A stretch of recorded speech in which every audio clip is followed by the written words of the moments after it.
there everyone, I'm Lauren Jackson, an APQS sales representative and educator, and today I'd like to talk to you a bit about preparing your backing for longarm quilting. So first let's talk about keeping your sides straight. If your sides aren't straight, they can become kind of floppy and wonky as you're quilting, or your quilt back, even when you load it, might become a bit askew, and that's something that you would definitely notice as you're loading your longarm quilting machine. This means that once your fabric is washed and dried, it will be made a million times worse. So let's talk about getting those sides straight in relation to the selvage so that we can have the straightest possible back that we could have for our quilting machine, okay?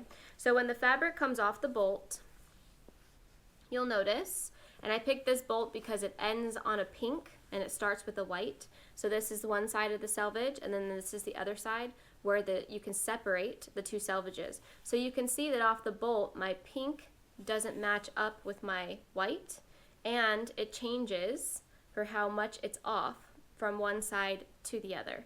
Now the reason why these fabrics aren't necessarily straight on the bolt of fabric is because as it's going through its winding process, it's actually stretching and skewing all of those fabrics. So you'll notice that when you get cuts, especially with wide backs, by the time you take them home, they look totally scant, okay? All right, so the first thing you'll want to do is get your piece of fabric cut. If it's 108 inches wide, you just have to worry about squaring up the sides. So I'm going to show you a couple ways to deal with that, and then also if you are piecing together two 44-inch wide pieces of fabric, what you can do to keep your quilt back as straight as possible as well. So when you get your fabrics off the bolt, you want to open them up and press them, okay? Press out any really bad creases or wrinkles. And then we're going to take them to the cutting table. So what we're going to try to do is line up our selvages so that they are straight with each other and in line. And then you want to shake out your fabric. Now, this might be harder to see from the front than the back. When I line up my selvages together and get them straight, I actually have ripples of fabric, you can kind of see from the back there, where it doesn't want to line up, okay? So what I'll try to do is slide my selvage side to side until that ripple goes away. Okay, so by sliding my selvage to the side, what was a straight cut now has an extra ½ an inch on the top on one side, and then it goes down to like a 32nd of an inch on the bottom.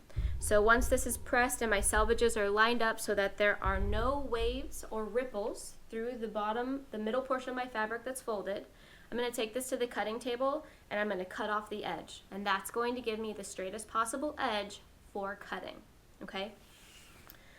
What I try to do is make sure that when I buy my backings, I want to have 4 to 6 inches on the side of my quilts when I load them for my longarm quilting. So I try to buy my fabrics more at the 8-inch width. So if I had to buy two 44-inch pieces of fabric and sew them together, I'm giving myself an extra 8 inches on each side. And that's because as I line them up, sometimes I could take off as much as an inch or 2 inches depending on how wonky my fabric is. And that way, once I slice this off to be nice and straight, I know that I'll still have 4 to 6 inches on either side to still accommodate for my longarm quilting machine. Okay, I hope that makes sense. All right, so we cut off the edge and it's nice and straight. So now we're going to piece two together, and I'm going to switch to a grain backing that I've already pieced. Now that you have cut the sides straight and in line with your selvage, there's a couple other things that you want to do. If you did not cut your selvages off before you joined your two pieces together, you're going to want to take in a deeper seam, a ½ inch, maybe even 3/4 of an inch, to bypass all those little dots and tightness of the selvage.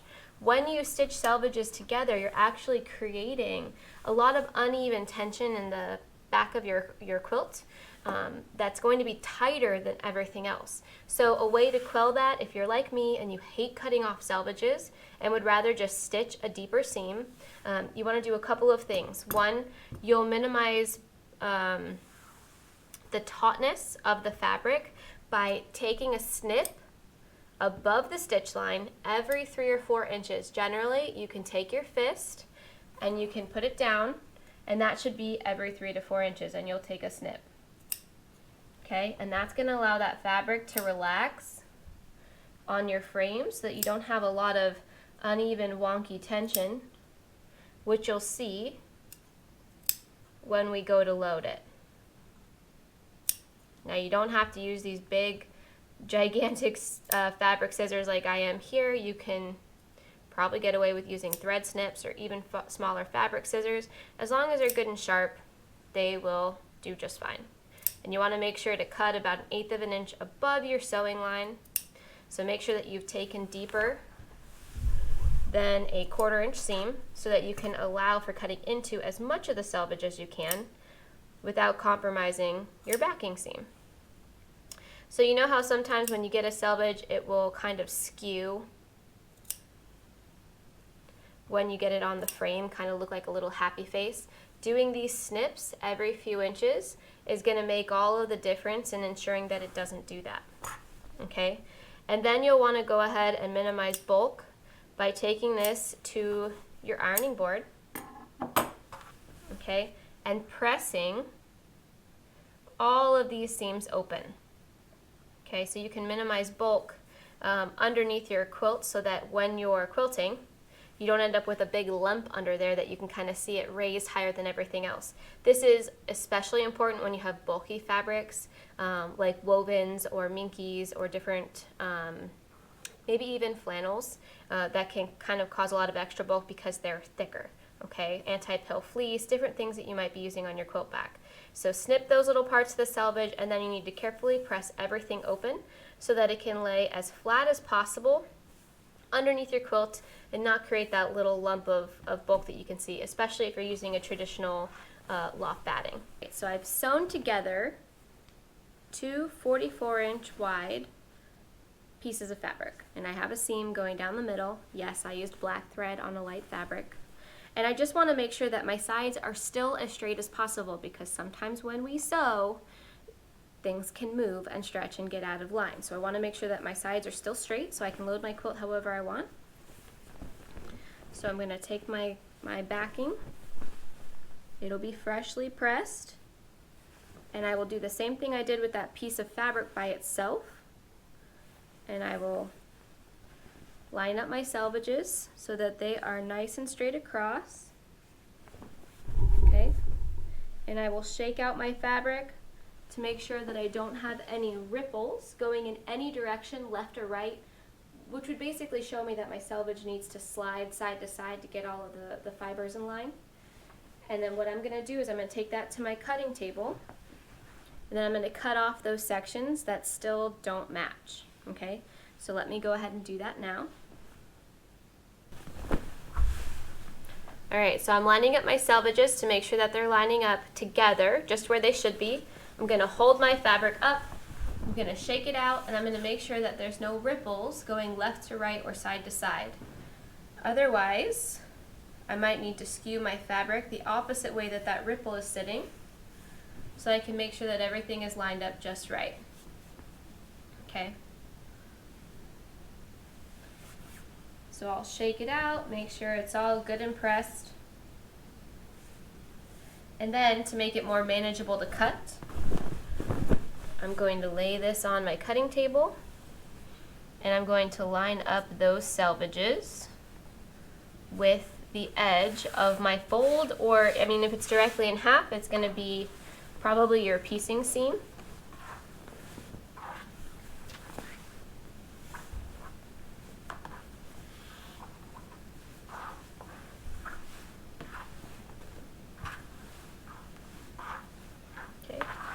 Make sure that those are well and in line.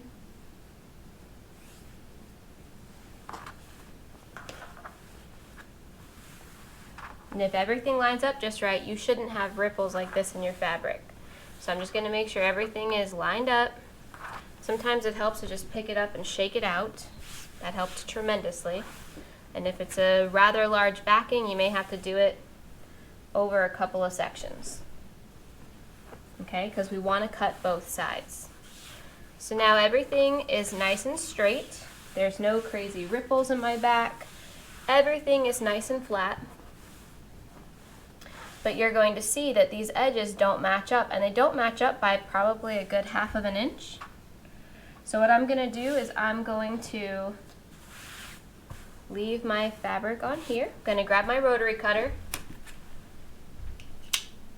and I'm just going to line up one of my horizontal lines with the flat straight fold of my fabric.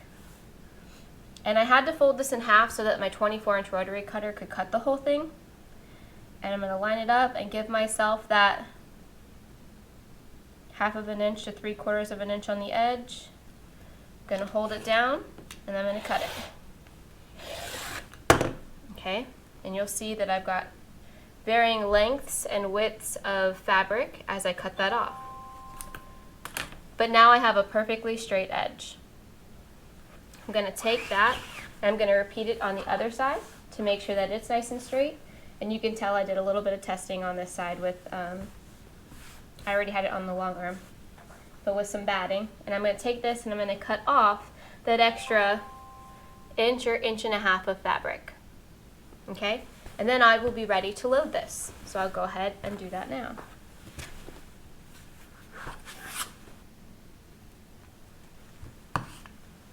If it's easier, you could try realigning everything and flipping it, but once you flip it, you have to kind of readjust everything, which I don't like to do. The other thing you could do is just line up your bottom fold straight with your mat lines, and then you could line up your ruler with those lines to ensure you're getting a nice straight cut.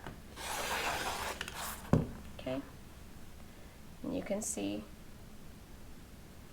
that we have varying widths of fabric that we cut off that we thought were all going to be straight because we had already cut it straight previously. So now my quilt top or my quilt back is as straight as it can be, and it's ready for me to load on my long arm. Alright, so a couple of things you're going to want to consider when you go to load your quilt back is what direction is your long seam going in. So I'm going to go ahead and load this onto my frame to illustrate to you why it matters what direction your seam is. Now whether you're pinning, using snappers, leader grips, clamps, it shouldn't matter. This should apply to all styles of loading.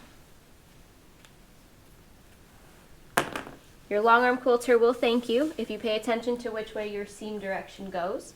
As a long arm quilter for others, I find that I like to load my quilts long ways if my quilt patterns, my digital quilting patterns are not directional, so that way I can quilt as much of the quilt as possible at one time. Now I'm going to go ahead and roll this up. Okay, so wrong direction. So I'm going to go ahead and roll this up. And I kind of just massage it as I go. What I try to do is roll it 1 time or 2 times and massage it from the middle out. If it starts to bunch up, you're probably rolling it too fast or too many revolutions. And you don't want to have to pull or mess with your fabric too much while you're working this process. Here, and I see it getting bunched up on this side, probably because the way my fabric's laying on the floor.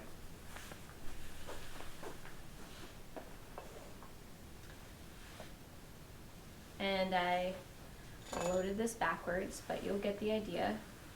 So right now, the seam is loading on my quilt bar. Now the seam is held on here all the way across and distributed evenly all the way across my machine frame. So what this means is that as I roll up past that seam, there is no foreseeable bulk happening because of where that seam is. I have a very even quilt back loaded here now, okay? So I don't have to worry about any uneven tension that's caused with dips of fabric and tightness of seams and dips of fabric. Now let me show you what happens if you load this with the seam perpendicular to the bars instead of parallel to the bars. So I'm going to take the edge that has my seam and I'm going to load it perpendicular, which means we're loading it, across the bar. So that seam is right here.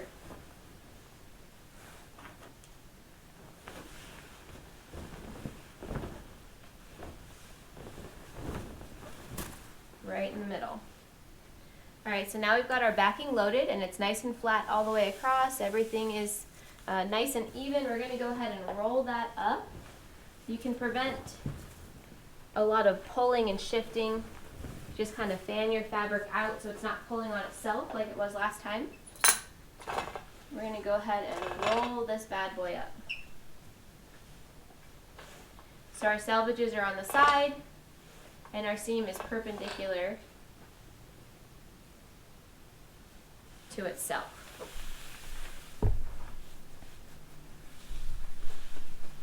Now already I'm going to have to fuss with it a lot because I can already feel the difference in what's loaded in the middle versus what's loaded on the sides.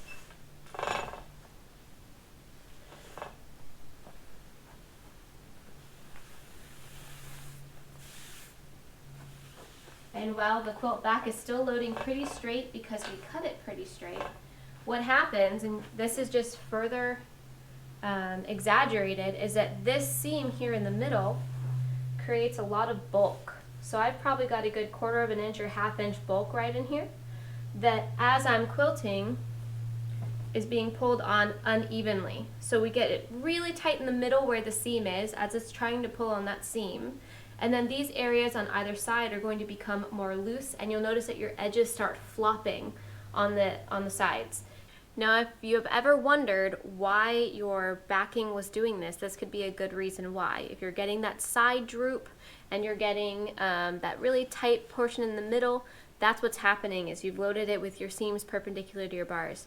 Sometimes you can't avoid that. Either the direction of the quilting pattern or the direction of the quilt top, also in conjunction with the direction of the quilting pattern, will not allow you to load your quilt in a way where your backing can accommodate for that.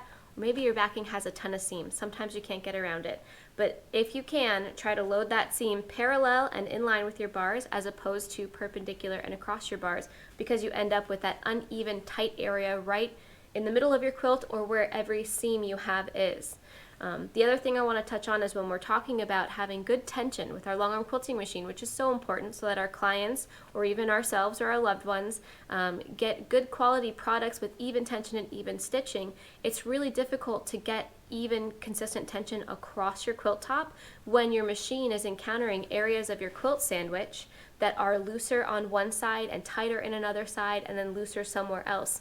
You're going to find that your needle is going to bend and flex more in the areas that have the tighter tension and less in the areas that don't. So you might find that as your machine is going around curves or different things that you end up with a lot of eyelashes or different things that can happen in just that spot.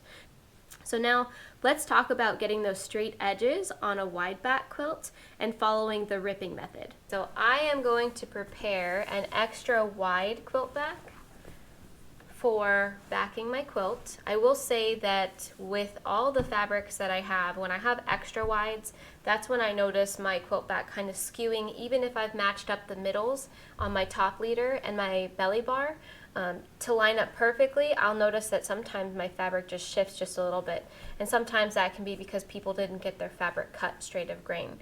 So you can do the same thing with this one as we did with our 44-inch wide fabric and with our, once we connected the 44-inch wide fabrics together to create an extra wide quilt back and then cut down those sides. You certainly can take your selvages, make sure they match, shake them out, and cut down the sides of your extra wide backing. That is by far the easiest way to do this. But for those of you who want to dabble in ripping,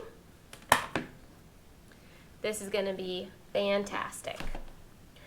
Alright, so I've got a quilt that is 66 inches wide, and I want to make sure to cut my backing so that I have that extra 4 to 6 inches. So if we add 6 inches for either side of our quilt top, which is 12 inches, to our quilt back, we're going to end up with something that should be 78 inches wide. Alright? But because I'm going to rip, I can lose anywhere from 1 to 4 inches of fabric on either side because you need to rip both sides. I'm going to add an extra 8 inches to that. Okay? So instead of it being 78 inches, we are now going to cut 86 inches. That's what I was going to say, but it feels wrong. Okay? So I'm going to add an extra 8 inches to that just in case I lose up to 4 inches on either side, because sometimes you can lose a lot. So I'm just going to take my fabric right off the bolt. Okay, And I'm going to measure, so 36 is 72.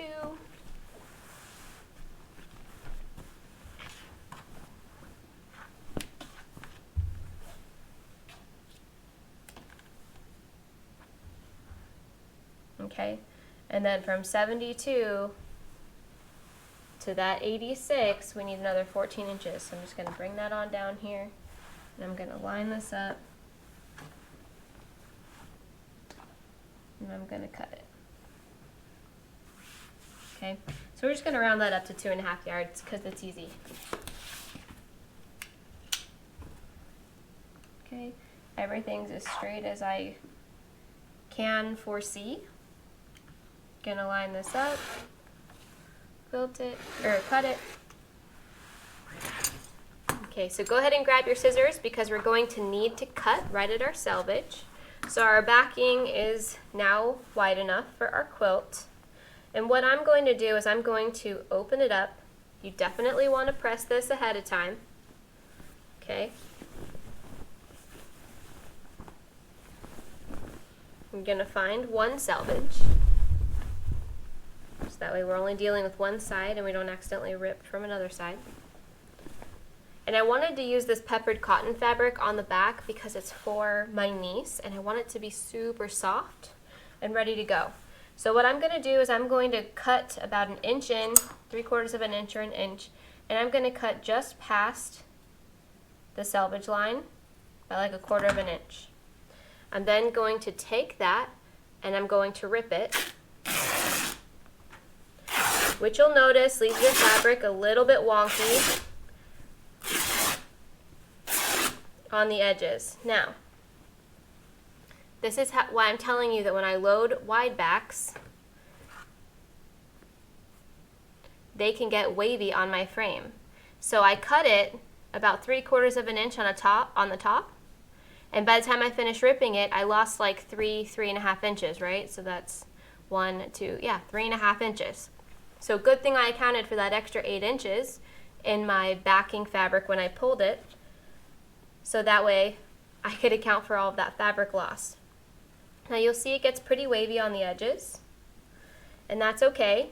You can do a couple of things. You can line this up and cut off that excess if you want. However, you really only have to worry about the parts that are a little bit loose from the ripping because it takes those fibers and it kind of loosens them and pulls them apart. And you really only have to worry about that if you have need to use this as part of your quilt back. But you really don't, because when you load your quilt top on your frame, you still have that extra 4 to 6 inches, and that's well past the area that is kind of rippled and ruffled, and so you don't really have to cut that off. You can finish here. Now, if you're using a peppered cotton, their threads tend to kind of come undone while you're touching and handling them. So I try not to handle them too much, and as much as I can, just snip those extra threads so they can't continue to surprise me and unravel. This isn't, as normal as like a regular quilter's weight cotton.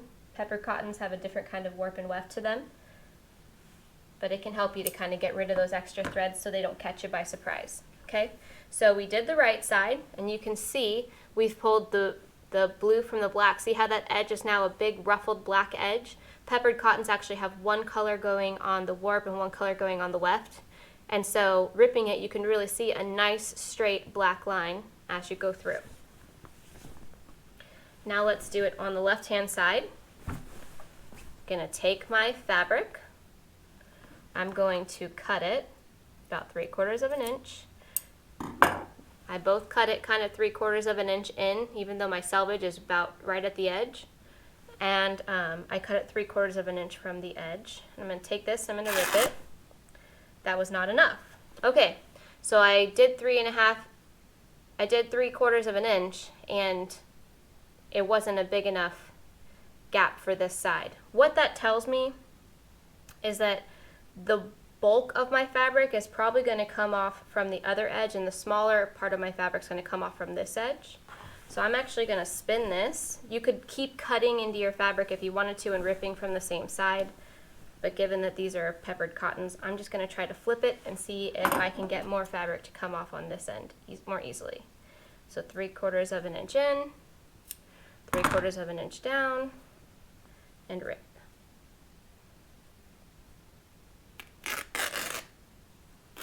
Okay, that is clearly not enough for either side. Let's do 2 inches in.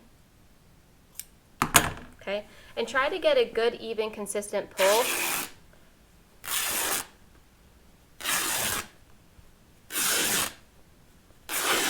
There we go. Okay, so the problem was that my fabric was kind of warped in the middle, and you'll notice that my middle is skinnier than what I started with and what I ended with, but I pulled off about the same amount from what I did on the other side. Okay, so I've gone ahead and pulled those threads, those fabrics. I'm going to clip any miscellaneous threads that are popping off here. So now we kind of want to just do a fold test and see how everything's lining up. Try to keep your selvage as straight as possible. Remember, you can do this with any quilter's weight cotton fabrics. You gotta be a little careful when you're using stuff like peppered cottons like this, or when you get into looser fabrics like a flannel or otherwise, as you might find them you know, pulling threads and whatnot. Yeah, so when I take it out and shake it, I don't end up with a bunch of waves on the bottom, twisting my fabric from side to side, which it's really hard to show you guys in the video here, but it makes everything nice and flat and I don't have to worry about those fabrics shifting. So let's take this to the Longarm machine and see how it loads up.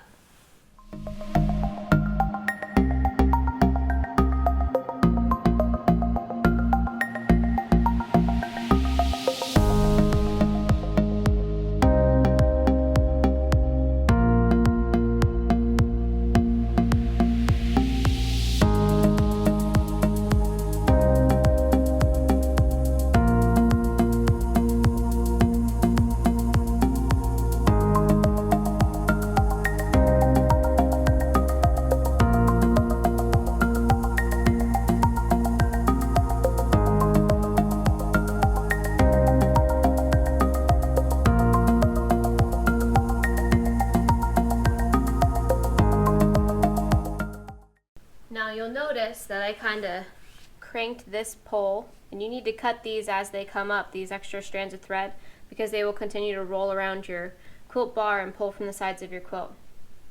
Now you'll notice that as I finished, I kind of cranked real hard on this bar, and that was to have the fabric pull really evenly across the whole width of the frame, because this side over here was drooping down a lot, and it shouldn't have been, because everything is nice and straight. And what happens is sometimes when we put stuff on, especially if you're pulling at like these edges right here, if you're pulling on all of these edges on the side, as you're going, you're actually pulling it tighter right here than you are pulling it in the middle, and so you end up with lumpy and swoopy sides that you shouldn't have.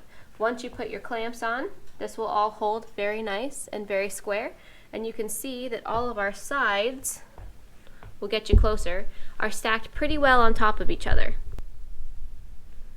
See that black?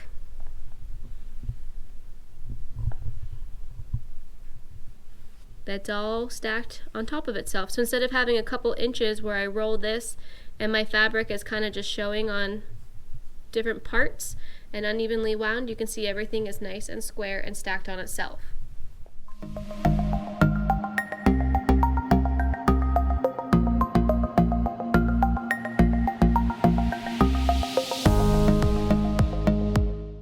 So now the reason why you want an extra 4 to 6 inches on your backing is so that you can account for extra space. Your quilt sandwich, when you load it onto your quilting frame, should have your quilt top. Your batting should be a couple inches, at least 2, bigger than your overall quilt top on either side, right? So that way your quilt sandwich looks like your top, you got a couple inches of your batting, and then a couple inches of your backing. So ensure that once you get your backing on there, it is big enough, your batting's big enough, and your quilt top's big enough, and you should be good to go. Thank you guys so much for joining me today. As you can see, for recap, it can be really difficult to know when you rip fabric if you're going to end up with that 4 to 6 inches, but I'd rather have a little bit more than a little bit less. So I got my quilt top all on here. I just got to get the batting and everything ready to go so I can quilt her up.